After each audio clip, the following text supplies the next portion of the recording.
Bueno, yo creo que ya se nos escucha. Bienvenidos a un nuevo vídeo de Informe Enigma. Y hoy, como ya prometimos, para hablar, bueno, pues del caso Alcácer. Por aquí comentaban además en el chat, Osquetar, este caso es mi némesis. Yo creo que es el némesis de prácticamente casi todo el mundo. Hoy además hemos querido hacer este vídeo, bueno, este directo para contestar algunas de las preguntas, porque a lo largo de tanto tiempo, a lo largo de tantos otros vídeos y programas que hemos subido, han sido cientos los mensajes que nos habéis hecho llegar a través de, bueno, pues de mensajes privados como de mensajes a través de nuestros vídeos que vamos colgando, y vamos a intentar contestar un poco, no a todos porque es imposible, pero algunos que son bastante relevantes. Y es que el caso Alcácer, después de tanto tiempo, es un caso que, yo creo que es algo así como el tema de Anabel Segura, aunque hay una verdad jurídica que dice que el caso está cerrado y los culpables, bueno, uno de ellos por lo menos fueron condenados, la cosa no está clara del todo. Y es que seguimos teniendo ese resquemor de que hay cosas que no se contaron, de cosas que no se investigaron bien, y eso hace del caso Alcácer pues el icono de la crónica negra, sobre todo de nuestro país. Y de todo esto es de lo que vamos a hablar a continuación con nuestro buen amigo Hugo Fernández. Hugo, ¿qué tal? Bienvenido. Muy bien, ya sabes que un placer, Jorge, siempre estar aquí contigo y más en el caso que hoy nos ocupa, ¿no? Lo que tú decías, de quién no es Némesis Alcácer o a quién no le chirría cosas de Alcácer. Exactamente, el caso Alcácer. Hugo, antes de empezar y de comentar un poco todo este caso en profundidad, ¿dónde estabas tú el día que ocurrió el caso Alcácer? Nos llevamos unos cuantos años de diferencia. Yo era muy pequeño y yo recuerdo estar en un pequeñito pueblo de Aragón visitando a un tío abuelo y ver las palabras empapeladas con esta foto, ¿no? Ayúdanos a encontrarla, la foto de Miriam, de Tony, de Desiree, con ese gatito, y de nuestros padres cogiéndonos todo el rato, como no os separéis, ¿no? Que hay un asesino suelto y que se os puede llevar. A mí esa imagen me quedó marcada para siempre. Hombre, yo no recuerdo exactamente dónde estaba, así que, a ver, yo soy de la edad de ellas, las que tendrían hoy en día, yo de aquella tenía 14 años, yo nací en el 78. No recuerdo exactamente dónde estaba en Alcácer. Bueno, yo siempre viví, por ejemplo, en mi pueblo, estaba justamente ahí. Lo que sí recuerdo es luego a posteriori. A posteriori sí recuerdo que en aquella época había heredado una pequeña tele que tenía ahí en mi cuarto y un poco así clandestinamente, porque bueno, era pequeño, había que madrugar al día siguiente y demás. Sí recuerdo de ver el Mississippi por la noche y demás, y ver pues eso, a Fernando García o Juan Ignacio Blanco, ya casi era como de la familia, ¿no? Y como poco a poco eso, ¿no? Lo que tú decías, fue ese germen en la sociedad española de ese terror a Alcácer. De hecho, dicen incluso que Alcácer fue casi lo que al final terminó con una práctica tan común en aquella época como era hacer autostop. Era algo básicamente la gente que vivíamos en pueblos que nos quedaba donde salíamos un poco más lejos, pues muchas veces pues hacíamos autostop y no pasaba nada, ¿no? Y fue un poco ahí lo que, yo creo que fue un poco una conmoción en España en aquella época. No estábamos acostumbrados a este tipo de crímenes. Bueno, es que yo creo que no se repitió un crimen igual que este, pero no estábamos acostumbrados a que pudiese desaparecer en un pueblo tan pequeño. De aquella época acá se debía tener 7.000, 8.000 habitantes. No estábamos acostumbrados a que pasasen estas cosas, Jorge. Tampoco los medios de comunicación, las cadenas privadas estaban haciendo en aquella época, no había mucho salseo entre comillas y demás. Y yo creo que un poco que el subconsciente colectivo quedó ahí, pues este caso, ¿no? Alcácer. No estábamos acostumbrados a crímenes así, pero sin embargo, años antes de Alcácer, por la misma zona, tuvimos el crimen de Macastre. Aquí yo creo que lo que partió o lo que hizo la diferencia fue la entrada de las televisiones basura, que ya hizo del caso Alcácer la lanzadera, ¿no? Para este tipo de programas con el tema, bueno, pues Ibe Herrero, luego cruzando el Mississippi. Pero años atrás, recordemos, 3 chicos también desaparecen en Macastre y de alguna manera encontramos ciertas similitudes, pocas, pero las hay con el crimen de Alcácer. Antes de empezar, Hugo, vamos a saludar a los miembros a la gente que está actualmente en el chat, a Juan Carlos, a María, a Osquetar, a Francisco, a Virginia, a Conspiración On Off, y a toda la gente que se vaya incorporando también. deciros que este directo va a estar disponible para todo el mundo durante pocos días, porque luego para los miembros del canal, es decir, luego lo pondremos en privado para los miembros del canal y subiremos otro vídeo con fotografías encima de nuestra voz. Así que si queréis volver a ver en los directos, que de alguna manera son un poco más divertidos, más interactivos, recordad haceros miembros de nuestro canal. Dicho esto, Hugo, empecemos, porque aquí tenemos un montón de mensajes y tú has dicho antes algo muy importante. Cruzando el Mississippi con Juan Ignacio Blanco, que se hizo muy como ya de la familia, ¿no? Todo el mundo lo vio. Y muchos de estos mensajes han venido a raíz de que subimos en el canal una conferencia que Juan Ignacio Blanco hizo ya hace muchos años hablando de la autopsia de Alcácer. Y Juan Ignacio Blanco ha dado mucho que hablar en el crimen de Alcácer. Y mira, precisamente uno de los primeros mensajes era de David, de 1977, que dice: este hombre miente, yo he subido a la Romana por 2 caminos distintos y en ambas rutas se atraviesan masas de pinos. Este mensaje nos lo ha hecho llegar porque Juan Ignacio Blanco en esta conferencia dijo que, pues en el acta judicial se hablaba de que se habían encontrado objetos a los pies de un pino y tal, y él decía que esta acta judicial era falsa porque en la Romana no habían pinos. Entonces yo te pregunto, Hugo, vamos a salir un poco de la inopia. ¿Hay pinos o no hay pinos en el paraje de la Romana? ¿O hubieron pinos? Bueno, claro, es que ese es el problema, ¿no? Que de hoy en día, de lo que es la Romana a día de hoy, a lo que era en el 93, es un poco como cuando intentas ver un poco también que dices, bueno, voy a buscar este sitio, por ejemplo, no sé, en Google Maps, por ejemplo, ¿no? Pero de lo que nosotros vemos ahora, lo que era aquella época, en el 93, claro, todo cambió un montón. No está muy claro si había pinos o no. Yo escuché partes que decían que sí, como esta persona que nos hacía llegar a la consulta. También he escuchado partes en las que dicen que allí no había pinos, pero bueno, yo creo que es un poco irrelevante, ¿no? Yo a mí, por ejemplo, si me mandas a distinguir entre un pino y un chopo, igual no te lo distingo, ¿sabes? Bueno, es un poco exagerado, un pino sí se conoce fácil. Pero bueno, yo creo que es un poco irrelevante, ¿no? Yo creo que hubiese pinos o no, hay muchos más misterios alrededor de la Romana, mismamente de la fosa o de la caseta, que si había o no había pinos. Cómo aparecieron los cuerpos, cómo Aquino da con la fosa, cómo llegan las niñas a la fosa. Sobre todo esa es la parte que más me intriga. ¿Cómo llega? Si realmente... Bueno, yo soy de la opinión de que en la Romana no sucedió absolutamente nada, ¿eh? Allí no pasó nada. Yo, como mucha gente dice, yo no sé dónde ocurrió, pero sé dónde no ocurrió. Y yo creo que la Romana no ocurrió absolutamente nada. La Romana solo fue el sitio de enterramiento y nada más. Pero bueno, no lo sé. Me parece sacarle un poco de punta, decir, bueno, pues yo no lo creo porque dice que no había pinos y sí que los hay. Puede que sea cierto que haya pinos, pero yo creo que hay más razones que esa para no creerse algunas cosas de Juan Ignacio Blanco, sin quitarle mérito, ¿eh? Yo siempre te lo decía que el caso Alcácer se lo debemos sobre todo a Juan Ignacio Blanco y a Fernando García. Sin ellos, no, quizá a lo mejor al día de hoy no estaríamos hablando de Alcácer y esto se hubiese quedado en el olvido. Hay que también darle su parte de responsabilidad y que a día de hoy estemos hablando de Alcácer y que el caso de Alcácer se haya dado a conocer y que Juan Ignacio Blanco hizo cosas muy, muy, muy bien, las hizo.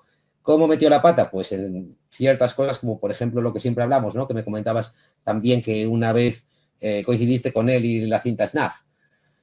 Aunque yo siempre yo siempre creo mucho en la buena intención de la gente, Jorge. Siempre creo que la gente no hace daño, no hace las cosas por hacer un mal.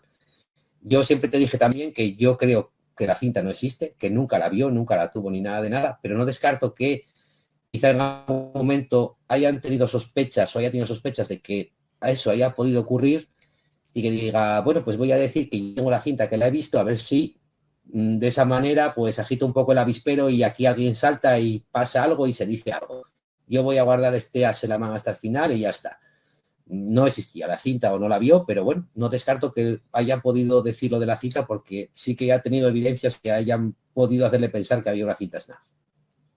Aquí Ismael Enrique Rodríguez Porto nos dejó un comentario que dice: desde ya nada nuevo, solo conjeturas personales.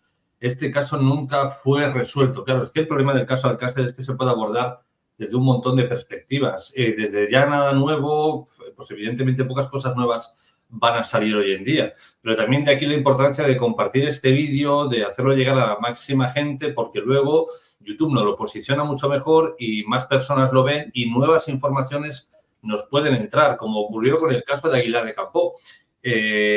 Hicimos un vídeo en el que hablamos del Alcácer de Palencia, que también encontramos muchas similitudes, y al posicionarlo en YouTube también, bueno, pues Hugo nos habló de unas chicas que al parecer, bueno, pues antes de las que desaparecieron hubieron otras que, bueno, este chico intentó secuestrarlas antes y se pusieron en contacto con nosotros y dentro de poco las tendremos en directo también en nuestro canal. Es decir, cuanto más compartamos este tipo de vídeos, a más personas llegaremos y nunca sabemos qué nuevas informaciones vamos a poder encontrar.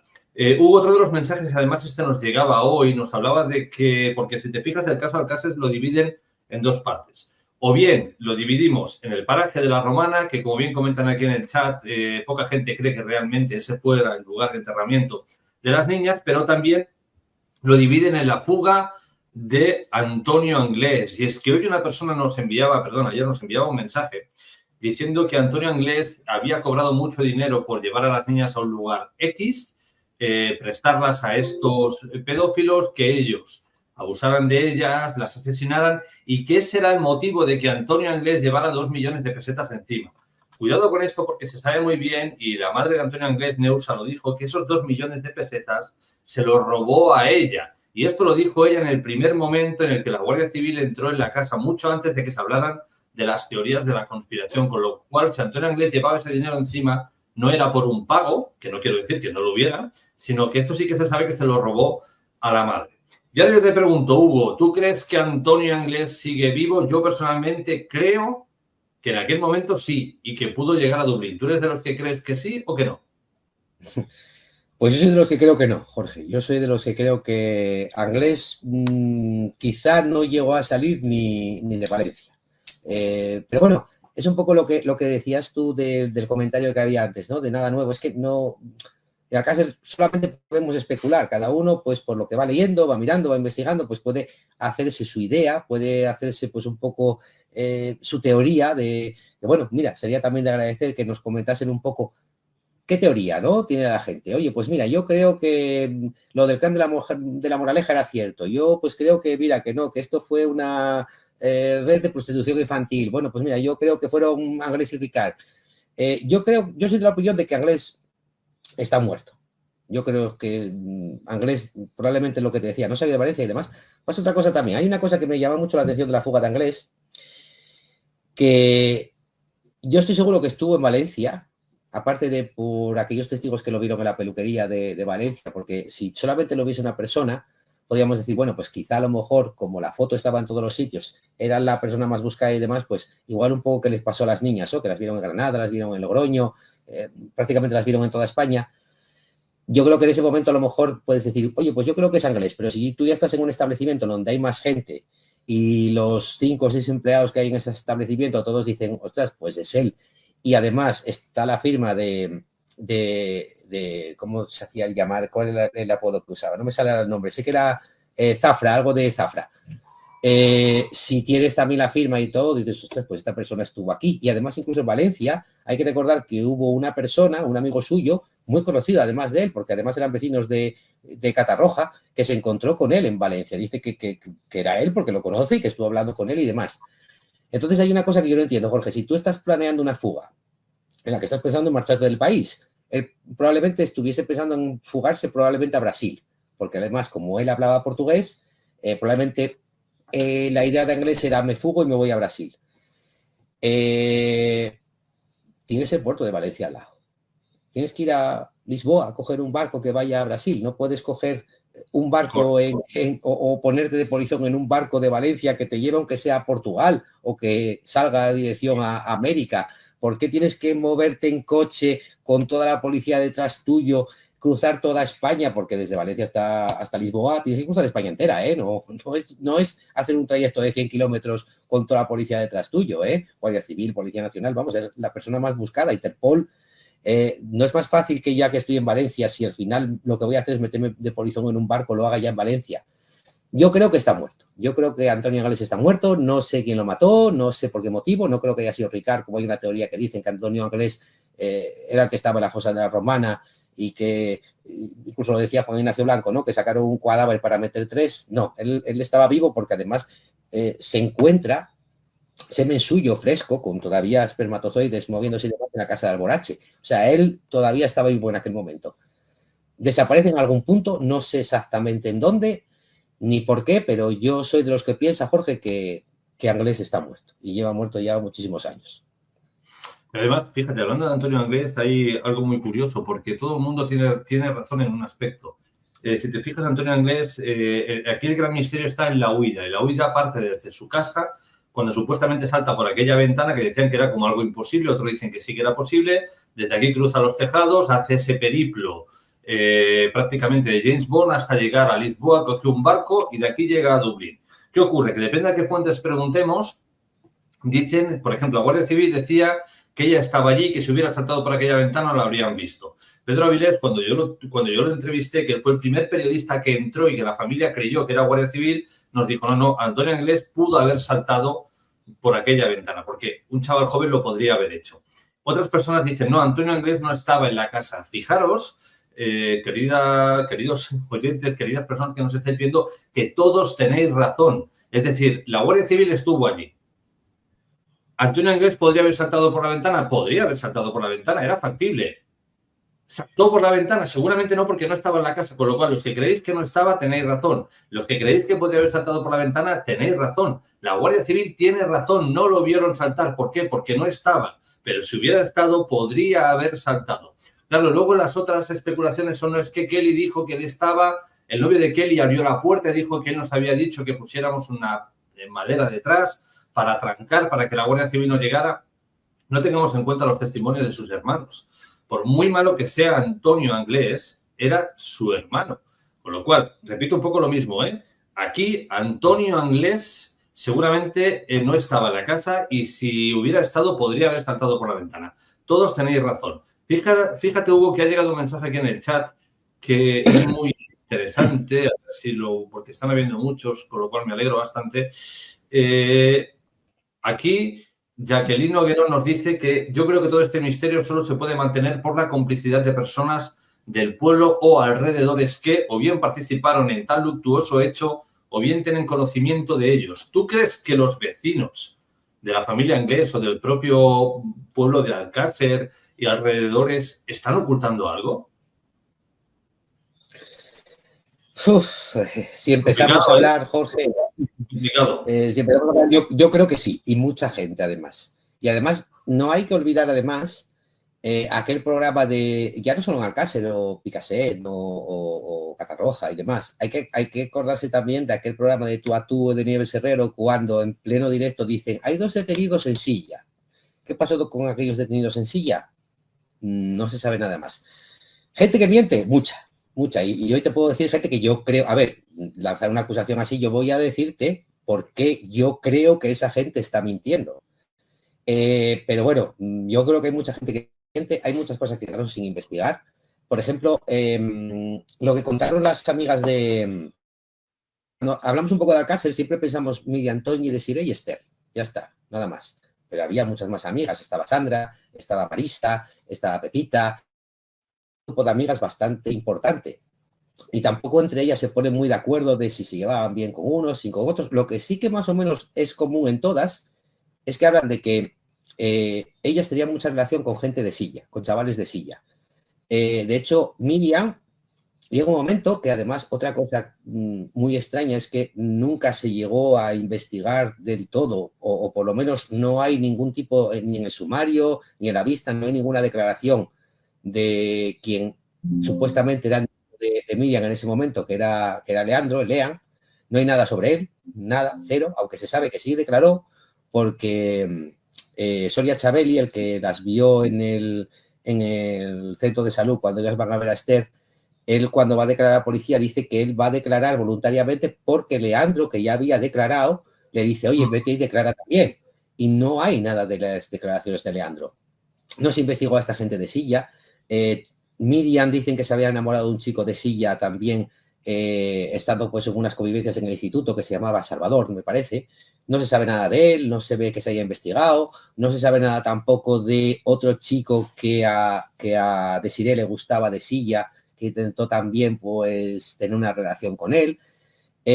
Yo creo que hay mucha gente, o bien que no contó todo lo que sabía, por ejemplo, todos estos amigos que ellas tenían en Silla no aparecen en ningún sitio, y luego hay mucha gente en Alcácer que directamente miente. Yo no sé si mienten por subconsciente ya, ¿no? Por decir, por tener esa imagen de el Opel Corsa blanco de Miguel Ricard y Antonio Gales llevándoselas, o porque a lo mejor mienten deliberadamente, ocultan información, pero hay mucha gente en el caso Alcácer que sí, directamente está o mintiendo o su cerebro a lo mejor empezó a asociar cosas que no tenían nada que ver, pero como salían los medios de comunicación, dijeron, bueno, pues quizá yo haya visto eso de verdad, porque hay que pensar que el juicio fue 4 años después. Hay mucha gente que la declaración que hace en el primer momento, que yo siempre creo que son las más válidas, cuando tú declaras a los 2-3 días de los hechos, es cuando tú tienes más frescos esos hechos y cuando probablemente digas la verdad, y cuando tú ya declaras en el juicio 4 años después, pues es lógico que haya lagunas en esa declaración de cosas que se te hayan olvidado, pero si hay algo que se te haya olvidado, pues no inventes. Directamente dices, oye, pues mira, no me acuerdo, no lo sé, o me atengo a lo que dije en aquel momento. Pero luego hay muchas cosas que están muy inventadas, Jorge. Estamos viendo que aquí en el chat se abre un gran debate entre los propios usuarios, uno se contesta al otro. Y ya vemos que aquí en este directo tenemos las dos posiciones de la sociedad. Aquí, por ejemplo, tenemos a David Arboleda que nos dice, yo después de mucho tiempo creo que fueron esta gentuza. No hay poderosos, pero no fueron solo Ricard y Anglés, había más gente. Fíjate que yo le voy a dar bastante la razón a este amigo que nos está viendo hoy, porque yo soy de los que creo que Antonio Anglés participó de alguna manera, Miguel Ricard también, pero que lo hicieron en compañía de otros. Ese otro no sabemos si puede ser Mauricio, pueden ser otros tantos solos. Yo creo que ellos dos es imposible que cometan todo este tipo de atrocidades. Bueno, no, 2 personas pueden ser muy, muy malas, pero el hecho de enterrarlas, llevarlas hasta allá arriba, para 2 personas sería bastante complicado. Pero creo que los dos participaron de alguna manera. Además, recordemos que cuando a Ricard lo detienen, que luego la gente le da mucha importancia a esto, porque es una bolsa de naranjas, si una bolsa de mandarinas, da igual, como si es una bolsa de manzanas. Él estaba subiendo al piso de la familia Anglés, lo detienen por estar ahí, no lo detienen por el crimen, directamente no sabían nada de que él estuviera involucrado, y él es cuando dice, oye, no me pongáis en la misma celda de Antonio Anglés porque me mata, porque me da la paliza y me mata. Él creía que también habían detenido a Antonio Anglés. Y si lo ponían en la misma celda, iba a creer que él había tirado de la manta y le iba a dar una paliza. Aquí Miguel Ricard sabía algo. El qué, no lo sabemos. Quizá fuera un cabeza de turco, pero él, su primera confesión era reconocer los hechos, pero quitarse el muerto de encima. Decir, oye, no, yo soy un pobrecito, yo estaba ahí, pero aquí fue el autor o el cabecilla de todo esto, Antonio Anglés. Pero yo soy de los que opino que ellos dos estaban metidos en el ajo, pero que hubo mucha más gente. La gran pregunta siempre será, ¿esa más gente quién era, Lugo? ¿Quién crees que pudo ser?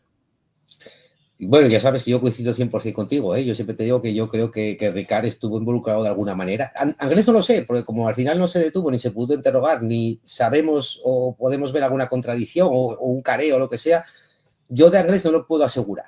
No puedo asegurar que estuvo, pero Ricard seguro. Ricard da detalles y da testimonios que solamente podía saber alguien que estuviese allí.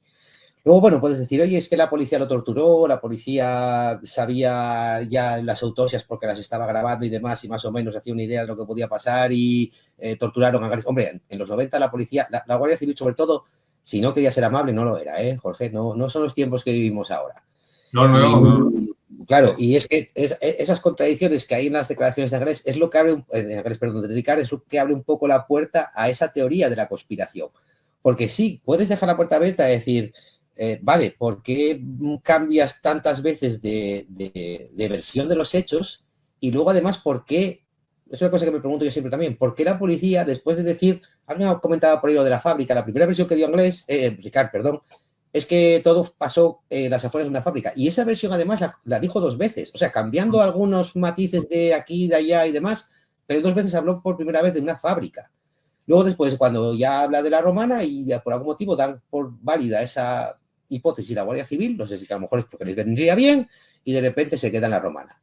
y ya está. Hay que recordar que no hicieron tampoco ningún tipo de reconstrucción del crimen. Estando allí presente Ricard, no hubo una reconstrucción de, bueno, pues mira, aparcamos aquí, las trajimos aquí, pasó esto, porque hay que recordar además que si algún día alguien va o a lo mejor alguien lo conoce, alguien que a lo mejor agradecería si alguien en el chat que conoce la zona y ha estado allí, que nos lo cuente. Pero donde está la caseta de la Romana, donde está la fosa, hay una cuesta así, ¿eh? Aquello está prácticamente impracticable. Y no entiendo, querría que Ricard me explicase cómo fueron capaces de llevar a esas niñas tal y como estaban en aquel momento, Jorge, cuando probablemente incluso Toñi en la autopsia dice que el disparo que recibió probablemente fuese incluso ya post-mortem o ya muy, muy cerca de la muerte. Amelia también estaba ya casi prácticamente muerta. ¿Cómo fueron capaces de recorrer la distancia de la caseta de la Romana a la fosa por su propio pie? Porque eso fue lo que contó además Ricard. Pero yo estoy totalmente de acuerdo contigo. Yo creo que hubo más gente involucrada y es un poco lo que luego ya habla esa teoría de la conspiración, ¿no? Aquí ya estamos un poco para todo gusto. ¿Hubo gente poderosa en el caso metido? Pues probablemente, porque si todo se tapó o todo se ocultó como nosotros pensamos, yo creo que eso sí que estás de acuerdo conmigo, Jorge, porque acabas de decir, oye, pues yo creo que sí que había más gente. Pues ¿por qué no se investigó esa pista? ¿Por qué no se llegó a más gente? ¿Por qué no se le apretó a Ricard más? Si Ricard dice que me torturaron, me pegaron, cosa que yo... Vamos, me creo absolutamente los años de los que estamos hablando, ¿por qué no se intentó más tirar de quién más había con vosotros? ¿Qué pasó ahí? Si incluso la sentencia lo dice. Incluso la sentencia dice, Angrés y Ricard puede que en compañía de otros. ¿Y quién son esos otros? ¿Gente poderosa? Claro. Probablemente, Jorge. Algún día podríamos hacer un directo y abrir un gran debate de si realmente las técnicas de la policía tienen que cambiar o no, porque en aquella época la Guardia Civil te daba 2 bofetadas y tú acababas cantando como un loro. Hoy en día no pueden hacer nada, que también está muy bien, pero luego nos pasa como el caso de Marta del Castillo, ¿no? Que te encuentras a este chaval que torea a la policía, que torea a la justicia porque no se le puede aplicar ningún tipo de técnica para que el chaval realmente diga la verdad, ¿no? Entonces estamos un poco en tierra de nadie. Como digo, se está haciendo un chat bastante interesante y aquí, por ejemplo, nadie me creó nada de Osquetar, incluso los colmeneros se retiraron del medio como con miedo de las consecuencias. Aquí también hay mucha tela que cortar, Hugo, al respecto, porque según depende de qué versión consultemos, dicen que los colmeneros, primero uno de ellos, que qué hacían allí viendo las colmenas con ese frío. Recordemos que había habido un temporal bastante fuerte por la zona y es normal que estos apicultores, si viven de esto, quieran asegurarse que sus colmenas estén bien. Que yo de esto no entiendo mucho, pero a lo mejor querían mirar que las colmenas no hubieran volado, que no se hubiera roto o le hubiera caído alguna rama alguna, que las abejas estuvieran fuera, no lo sé, hasta ahí no es del todo descabellado. Luego dicen que uno de ellos, mientras miraba las colmenas, otro fue a hacer de vientre o a orinar y se encontró con un puño que salía de una fosa y que tenía un reloj de Mickey Mouse, pero que ese puño era de un hombre. Pero luego, depende de qué vídeos veamos de ellos, dicen que no dicen ni de hombre ni de mujer, lo dejan un poco como, era un puño, era un brazo humano, ¿no? ¿En qué quedamos, Hugo? Porque es que parece que todo lo de Alcácer se ha tergiversado hasta niveles estratosféricos. O misterioso o porque queramos buscarle un poco el misterio, ¿no? Yo estoy de acuerdo contigo también. Yo creo que fue un invierno muy, muy crudo, aquel invierno del 92. De hecho, es también una cosa de las que nos explicaba de cómo podían aparecer los papelitos del volante de Enrique Aglés. Bueno, llegaron a Antonio Aglés por él, pero bueno, el volante era de Enrique Aglés. Fue un invierno, al parecer, muy, muy duro y yo, bueno, pues creo que sí, que los colmeneros puede ser que cuando haya venido un poco el buen tiempo ahí en enero, dijeron, bueno, pues vamos a subir y a ver cómo está todo aquello, ¿no? Pero lo que me parece raro es que, según cuenta Aquino fue de los dos, era José Sala y Aquino los que subieron a las colmenas. El que encuentra la fosa o el que encuentra, sí, la fosa es Aquino. Pero Aquino no dice que ve un reloj. Eso es después. Aquino dice que él está dando eso, un paseo. Hay gente que dice que fue a dar un paseo, hay gente que dice eso, que fue a hacer de vientre y demás. Al parecer fue a hacer de vientre, al parecer, ¿eh? Y él lo que dice es que ve tierra removida. Que eso es lo que a mí me parece más extraño. Estamos hablando de un invierno muy crudo, como hemos dicho que había sido ese invierno del 92. Habían pasado 70, si supuestamente a ellas las asesinaron el primer día ya, como dice la versión oficial, pasaron 75 días. En 75 días la tierra, coño, se compacta, se allana con el terreno, la resuelve haciendo su trabajo, el aire y demás. Yo no me explico eso. Eso sí que me resulta muy raro. ¿Cómo es que yo voy caminando y de repente tengo la visión tan buena de decir, coño, aquí hay tierra removida desde lejos ya? Él dice que ve de lejos tierra removida, que es cuando se acerca y cuando no llega a ver nada, pero luego va a avisar a José Sala para decirle, oye, que yo acabo de ver una cosa que a mí no me cuadra mucho con... Y otro le dice, bueno, déjalo estar y tal. Y dice, no, ven conmigo. Y es cuando van juntos, cuando dicen que apartan unas ramas que habían por ahí y es cuando ven el reloj. El reloj te dice que está en una mano. Exacto, ellos dicen que ven una mano con un reloj. El reloj de ser de alguien, aquí es que ya empiezan las cosas extrañas. El reloj de ser de alguien tendría que ser el reloj de Toñi, no queda otro remedio, porque Toñi era la que estaba enterrada más arriba. Incluso además estaba poco enterrada, porque dice que cuando empezaron a sacar los cuerpos, empezaron con las manos prácticamente, y que tuvieron que desenterrar muy poco, porque el cadáver de Toñi prácticamente estaba casi a flor de terreno casi. Es raro porque además luego cuando están haciendo los levantamientos de cadáver dicen que el cadáver está con las manos atadas. Entonces, si está con las manos atadas, ¿cómo puede ser que se salga la mano de Tony? De Toñi, sí. Y además hay una cosa extraña, si la gente puede ahora verlas y si no intento pasarte yo las fotos, aunque no las tengo aquí, tengo que buscarlas. Hay una cosa muy extraña. Toñi siempre llevaba el reloj en la mano derecha, no lo llevaba en la mano izquierda. Y cuando ves las fotografías del levantamiento de la romana, que hay muy poquitas, porque ya sabes que además el policía prácticamente no sacó ni fotos porque no llevaba ni carrete suficiente, ellos decían que era porque ellos en principio pensaban encontrar un cadáver solamente y era el carrete que tenían y ya está. Pero sí que se ve que es como la mano derecha la que asoma y es la mano que tiene el reloj, hasta ahí cuadra, pero es que el reloj está al revés. Es decir, que si yo lo tengo a la mano derecha, las 12 están abajo y las 9 están arriba. Es decir, se puso el reloj al revés. ¿Las desvistieron y las volvieron a vestir? No lo sé, según Ricard, no. Es que ya te digo, empieza a haber cosas raras. Oye, llevaba toda aquella tarde el reloj al revés o las desvistieron y las vistieron, cosa que... Claro, es que aquí yo creo que si algo tenemos todos claro es que no las mataron en la romana. Entonces, a partir de aquí toda esa historia ya no acaba de encajar del todo. Yo soy también de los que pienso que, y además Ricard lo dijo, luego más o menos el profesor Frontela también lo asevera, que es que hubo un primer lugar de enterramiento de asesinato, que fue una fábrica cerca del agua, que eso Ricard lo cuenta en su declaración, antes de que Frontela, creo que fue antes de que Frontela, luego dijera en la segunda autopsia que había restos o que había indicios de que en la romana no había sido donde las habían matado, y luego posteriormente las suben allí. La cuestión está en por qué las suben a la romana. Claro, por aquí en el chat estaban comentando que si esto fue así, no estuvieron 75 días enterradas en la romana. Correcto, habría que buscar el primer lugar de enterramiento. Y luego ver por qué las llevan a la romana. Si hubieran buscado el primer lugar, que a lo mejor se lo encontraron, allí deberían haber más pistas, deberían haber más indicios del propio crimen. No solo cómo las mataron, sino si realmente hubieron más personas implicadas, restos biológicos, no sé. Yo creo que en Alcácer se ha mezclado un poco todo. La paranoia, la conspiranoia y una muy mala investigación, pero quizá no una muy mala investigación hecha a propósito, sino es que la policía del momento en España era lo que era, tenían los recursos que tenían. Esto no era Estados Unidos, no era Alemania, no era nada de lo que tenemos hoy en día. ¿De acuerdo? De hecho, si buscamos fotografías de la Guardia Civil de los años 80, poco menos que parecen los chichos, ¿entiendes? Que ya te daban miedo solo de venir, pero no era la policía tan sofisticada que tenemos hoy en día. Entonces, aquí se han mezclado muchas cosas. Por ejemplo, aquí, o vamos a entender que es como si fuera Juan Ignacio Blanco, ¿no? J.B. comenta, pero ¿no veis cómo van vestidos los colmeneros con ropa de domingo? No, pues esto ya depende cada uno cómo se quiera vestir un domingo. Puede ser que se abriguen más o que se abriguen menos, ¿no?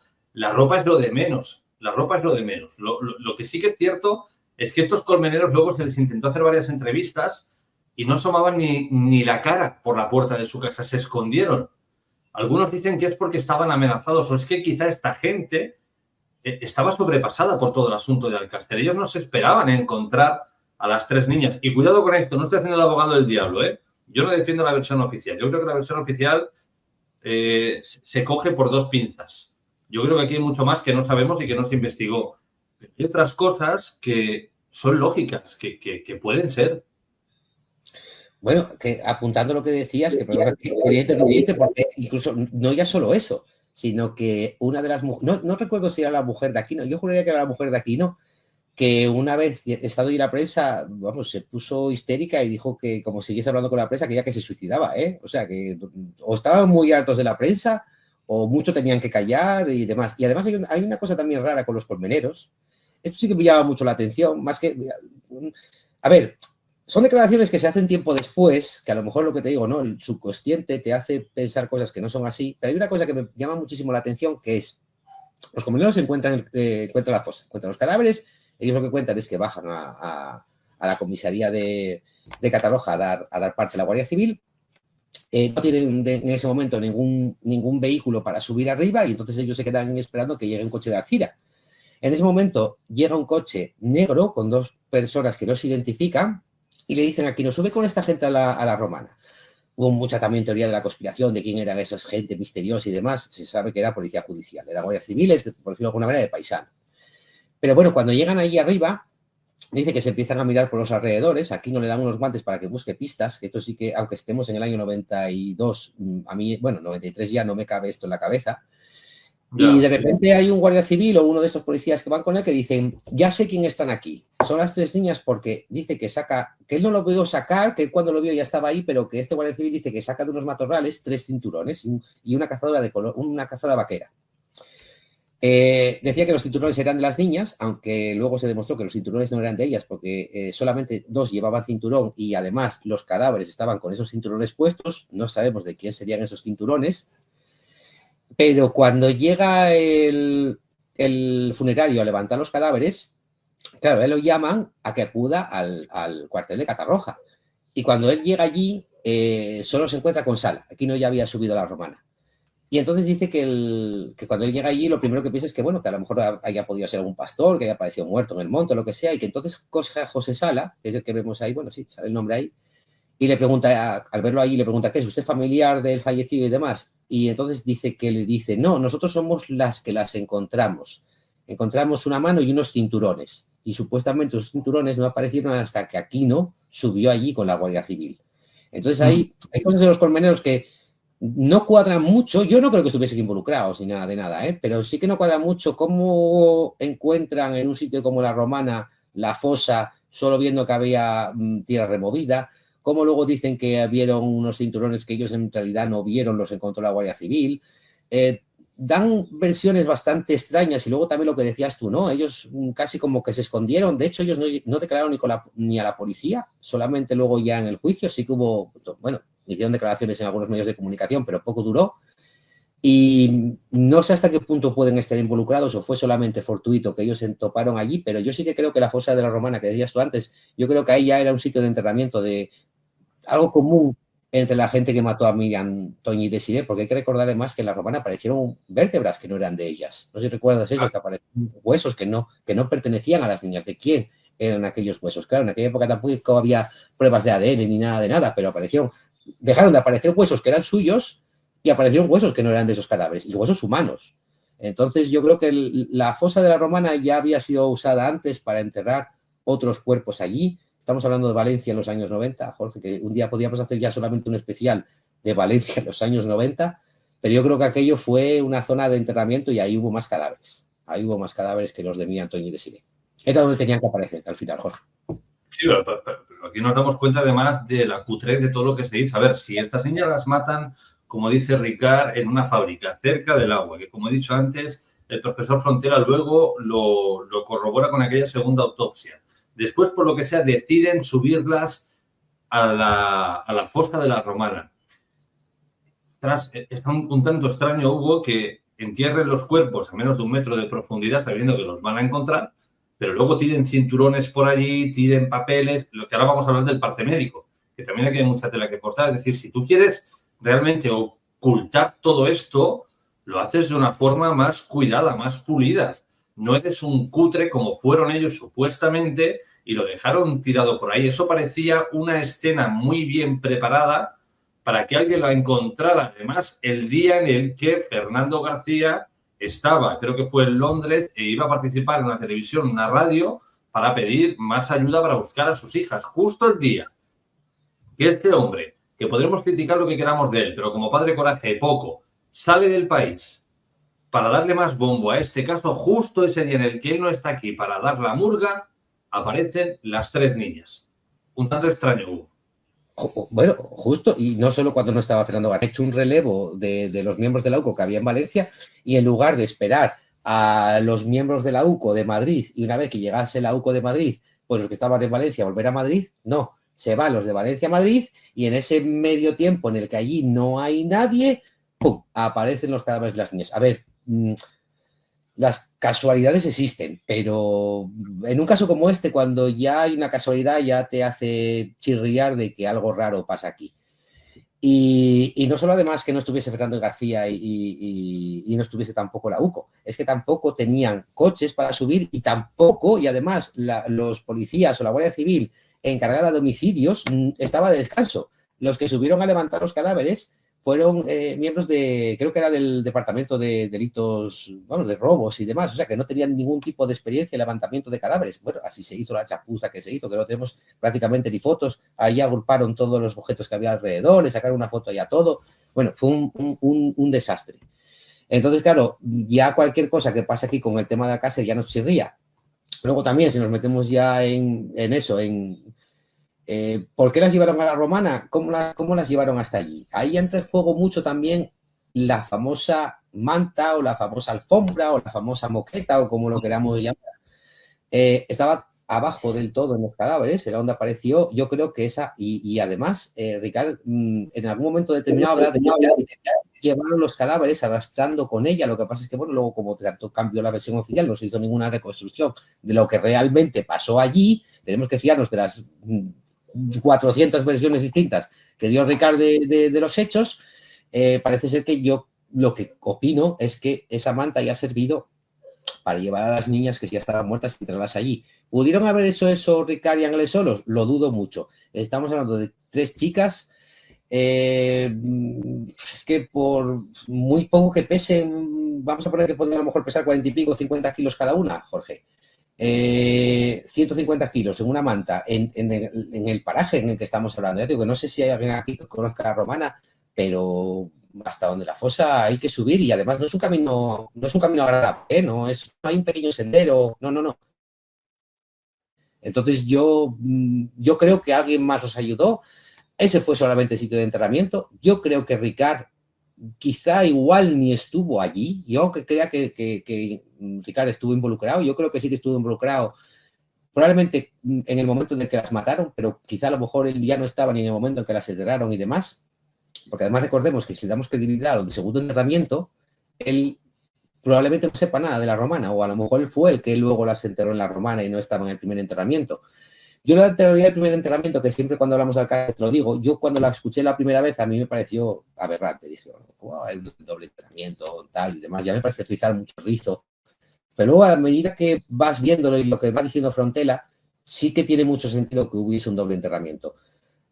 No ya tanto por las libideces, que es un tema muy típico, ¿no? Cuando dicen, no, es que no tengan libideces, era como si estuviese en un medio acuático. Es que Frontela no habla de que no tenga libideces, pero lo que dice Frontela todavía casi, yo creo que entre comillas es un poco más espeluznante, es que dice que no tienen libideces porque no tienen sangre, Jorge.